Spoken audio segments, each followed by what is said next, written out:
நல் மெய்ப்பரின் சத்தம். யோவான் 11வது அதிகாரம் 25வது வசனம். நானே உயிர்த்தெழுதலும் ஜீவனுமாயிருக்கிறேன். என்னை விசுவாசிக்கிறவன் மரித்தாலும் பிழைப்பான்.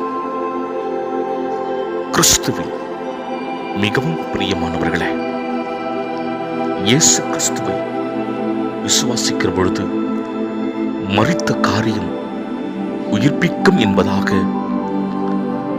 தேவன் அவருடைய திருவசனத்தின் வழியாக சான்று பகர்கிறார்.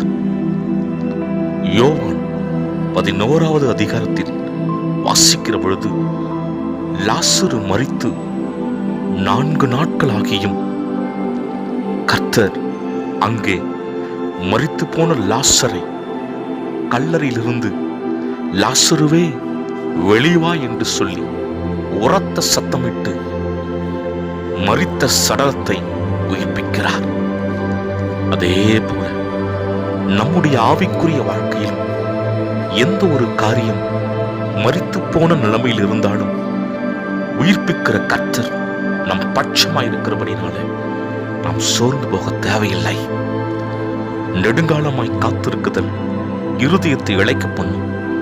விரும்பினது வரும்போது அது ஜீவ விருட்சம் போல் இருக்கும் என்று வசனம் சொல்லுகிறது. ஆம் பிரியமானவர்களே, அநேக நாட்களாக ஒரு குறிப்பிட்ட காரியத்துக்காக நாம் ஜெபித்து ஜெபித்து சோர்ந்து போயிருப்போம். கவலை வேண்டாம். கருணை மறவாத தெய்வம் நிச்சயமாய் நம்முடைய ஜெபங்களுக்கு பதில் கொடுத்து நம்மை கடாட்சிக்க அவர் போதுமான தெய்வனாயிருக்கிறார். ஆகவே தேவனை அதிகமாய் உயர்த்துவோம். சந்தோஷமான தருணங்களில், இடுக்கமான நேரங்களில் தேவனை விசுவாசித்து அவரை விடாப்பிடியாய் பிடித்துக் கொள்வோம்.